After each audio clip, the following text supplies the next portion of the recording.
Welcome to St. Estrella Girls' School. I hope you'll enjoy your visit. Right this way.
What's in here? It looks like an indoor garden. This is the Academy's Rose Garden. The person who called you here is waiting inside. Who did call us here anyway? Whoever they are, they must have considerable social standing. Your Highness, I brought the guests. Thank you. Please show them in. Oh. No way. Hey, Elise, is that... You don't need to ask when you already know. Now, if you'll follow me...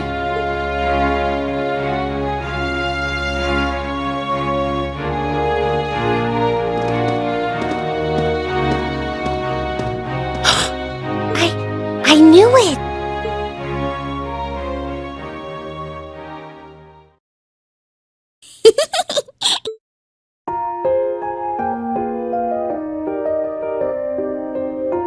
Welcome, ladies and gentlemen of Class 7. My name is Alphen. Alphen Rice Arner. It's a pleasure to meet all of you.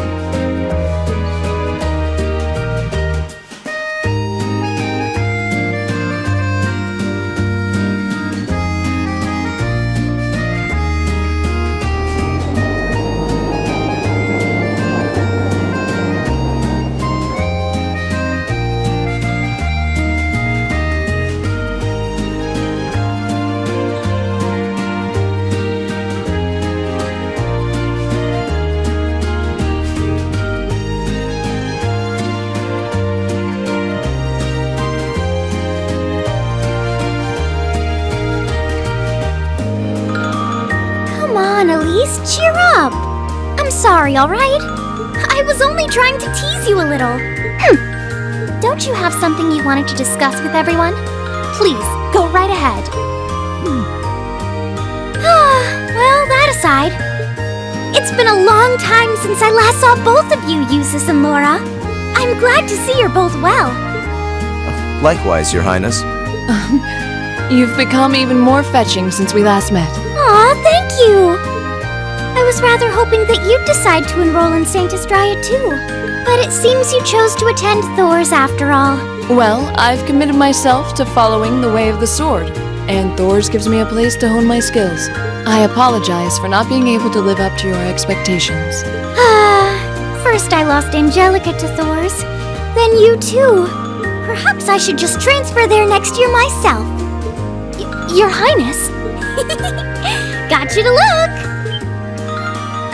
But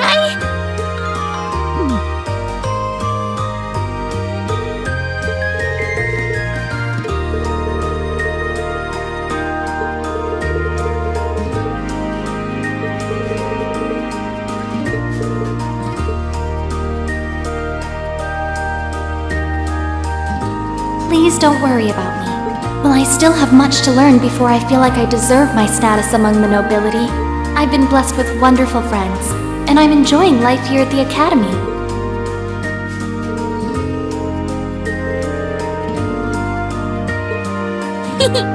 I'm particularly happy to finally be able to meet you, Reen Schwarzer. Elise has told me so much about you. Your Highness! I'm honored that you'd say so. Elise always mentions in her letters what a great friend she has. As her brother, I wanted to thank you for that. Reen? Oh, it's so refreshing. You're every bit the person Elise says you are. Perhaps even more so. Huh? Actually, I have a teensy-weensy favor to ask. Do you think I could join Elise in thinking of you as my dear brother as well? What? Your Highness! You see, Elise has spoken of you so often that in my heart, you've already come to feel like family. And now that I've had the opportunity to meet you, I fear I simply can't suppress these feelings any longer. I have 2 brothers already, of course, so I'm sure it won't take long to adjust. I couldn't possibly. I mean... That's enough, Your Highness. Aw, don't be so stingy. Surely it wouldn't hurt to share him with me a little. Anyway, that aside, the reason I called you here today was not to talk with me. There is someone else who would like to meet you. Why? It's not like we're famous. Who do you mean?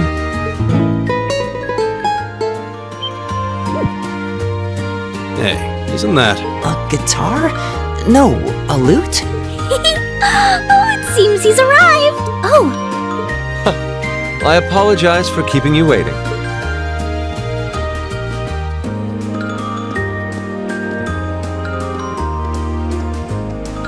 It's a pleasure to see you again. And you as well, young lady. Well, I trust everyone here has been making themselves comfortable.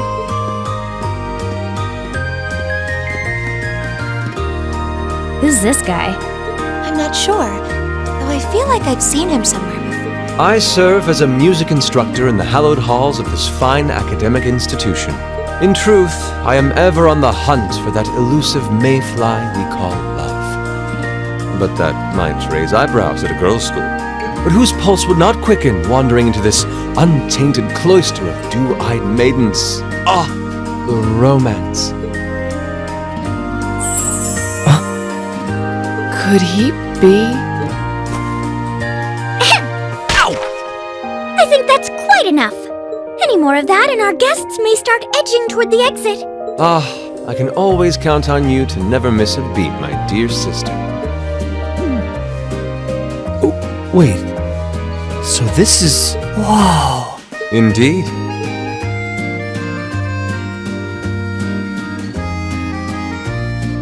'Tis I, Olivert Rice Arner, also known by some unscrupulous individuals as the debaucherous prince. I also serve as Thor's Military Academy's ornamental chairman of the board. It's a pleasure to finally meet you, ladies and gentlemen of Class 7.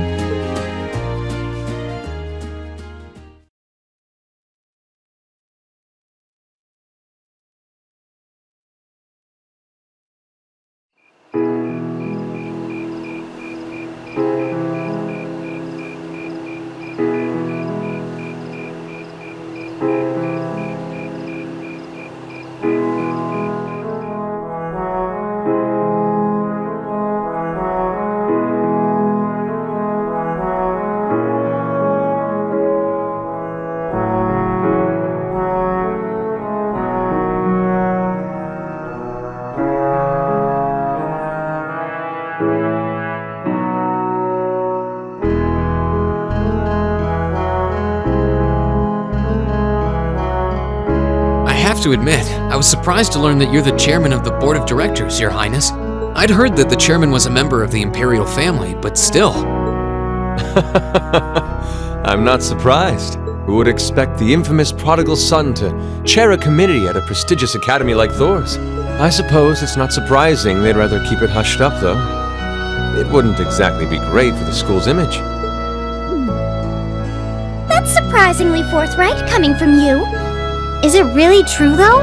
I mean, that you were the one responsible for establishing Class 7, Your Highness? Indeed, I was.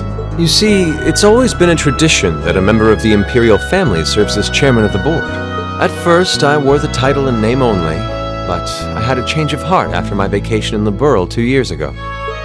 You were in Liberl back then? That would put your visit during the incident that occurred there, correct? Right. All I've done since I returned to Erebonia has been inspired by my experience during the crisis in Liberl. As a result, fruitless though they may prove to be, I've set a number of plans in motion. One of which is to bring the winds of change to Thor's military academy. A gust of fresh air, if you will. Winds of change, huh? I can only assume you're referring to our class? Then the one who decided to throw both commoners and nobles into the same class was... Yes, the idea was mine. Although the selected students also had to have a high aptitude with the Arcus units too. I think I'm finally starting to understand the reasoning behind Class 7, and why we're being sent all over Erebonia on these field studies. To show us firsthand and give us cause to consider the conflict between the two factions. That is the purpose behind our field studies. Is it not, Your Highness? That is one of the reasons, yes. However, my foremost intention was to show you that during your lives, you will encounter many obstacles and conflicts, not just between factions, but between the capital and the provinces, tradition and technology, even between nations. In these turbulent times, I thought that this would provide the hands-on education today's promising youths need. We need up-and-comers who can think and act independently to face tomorrow's challenges head-on. That makes sense. Wow, that's quite a plan. I can't help but feel a little unsure whether we can live up to such high expectations. Hearing your explanation has, at the very least, cleared up many of the doubts I've had up to this point. Class 7 does seem like an ideal environment to expand one's outlook on life. I feel like going through everything we have so far has brought us closer to doing exactly that. Yep. Marvelous. I'm so pleased to hear it. Just listening to you makes me feel even more certain that establishing Class 7 was the right decision. Especially since while the idea itself was mine, I have no real say in how the classes run day to day. Even so, I still hope to meet all of you at least once, if only to tell you all this. That was when Alphen stepped in and offered to set up this little meeting. I see. Well, I could hardly refuse such a sincere request from my brother. But it also presented me a fine chance to finally meet Elise's beloved brother, as I've always wanted to. Your Highness! Thank you for taking the time to tell us all of this, Your Highness. I feel like now that I know, I want to live up to the promise you saw in Class 7. Thing is, am I right in assuming that Class 7 doesn't exist just to fulfill your progressive ideal? What do you... Oh? The board has its chairman, of course, but 3 directors besides. My older brother Rufus, Imperial Governor Karl Regnitz, and Irina Reinford of the Reinford Group. Oh, yeah. Now that you mention it, They do seem to have certain expectations for us. Precisely. As I mentioned, I no longer have anything to do with how Class 7 is run. That authority lies with the directors. As you're keenly aware, Rufus and Governor Regnitz sit on opposite sides of the factional divide. And while Chairman Irina is mostly involved with Class 7's technology, like the Arcus, her intentions are a mystery to me. And it's those 3 who decide where you'll travel for your field studies. Is that right? When you put it that way, it does make it seem like some kind of bargaining is taking place behind the scenes. It was one of the conditions they gave in exchange for allowing Class 7 to be established. I'll admit, I hesitated to allow it, but I decided to place my hopes in you. We believed then, as we still do, that one day, you all will be a great light that can push back the darkness of this country. Well, I suppose when I put it that way, it sounds positively heroic. But that's just me. Don't feel too pressured by it. Your students, first and foremost. Reach out and grab that fragrant rose of school life. Join a club. Eat cheap food with your friends at midnight. Fall in love. We live but once. Make your youth count. You know, it's weird, but hearing you say that kind of takes a load off my mind. By the way, just earlier you said that we believed the Class 7 would be a great light. Is there someone else involved with Thor's who shares your vision for our class, Your Highness? There is. Principal Van Dyke. I once attended Thor's myself and studied under him. He gave my proposal to establish Class 7 his full backing. I see. He's been particularly considerate toward us ever since we arrived at the Academy. While he has no direct control over the running of the Academy, he does preside over the board meetings. And above all, he's the one who assembled an excellent team to give you first-rate training. An excellent team, you say? Are you referring to Instructor Sarah? Well, she's certainly one of them. Still, coaxing her away from her former line of work certainly played a large part in giving Class 7 a great foundation. She is, after all, one of the strongest people in the Empire, and her experience makes her a natural field leader. Wait, what? Instructor Sarah? One of the strongest people in Erebonia? Exactly what experience might you be referring to? I've even heard rumors of her daring exploits myself. She was known as the Purple Lightning. Doesn't that sound exciting? Wait. Purple Lightning? I knew it! If you two have heard of it, it must be a household name among martial artists. That's right. Though I've just heard it in passing. Ah, that young ace of the Erebonian Bracer Guild, and one of the Empire's most famous bracers. She has a history full of brave feats and dangerous deeds. She was even the youngest bracer to achieve A-rank status. Back then, she was known as the Purple Lightning. Now, you know her simply as your homeroom teacher.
me someday.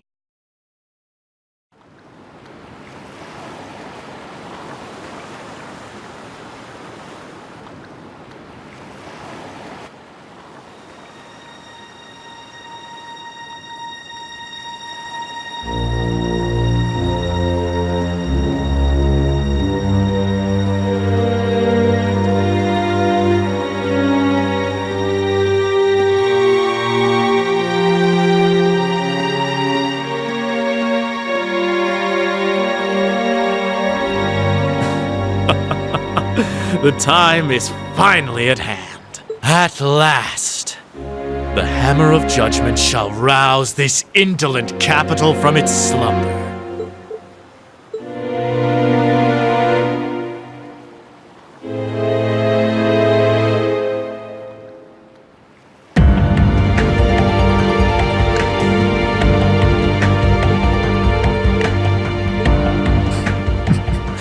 There's nothing to fear. As long as I have this flute, not even the railway military police stand a chance of stopping us. Tomorrow, the people of this land will at last know our name.